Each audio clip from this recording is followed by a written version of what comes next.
Kā izveidot apjomu pie saknēm? Lai frizūrai piešķirtu apjomu bez veidošanas līdzekļiem, izmantoju kompānijas Coriolis mazo gofrētāju, jeb piesakņu pacēlāju.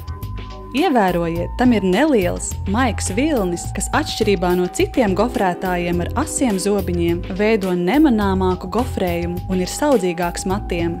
Atcerieties, ka veidot var tikai pilnīgi sausus matus. Vispirms atdaliet 1 līdz 2 cm biezu pirmo matu kārtu. Sāciet gofrēt matus 2 līdz 3 cm no saknēm. Mati ir jāsaudzē, tāpēc gofrētāju vienā vietā turiet ne vairāk kā pāris sekundes. Kad saveidota pirmā kārta, atspraudiet matus un atdaliet nākamo kārtu. Turpiniet gofrēt. Augšējās daļas matus atstājiet neapstrādātus.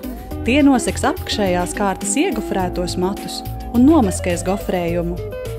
Tagad iebrauciet ar pirkstiem matos un sabužiniet gofrējumu.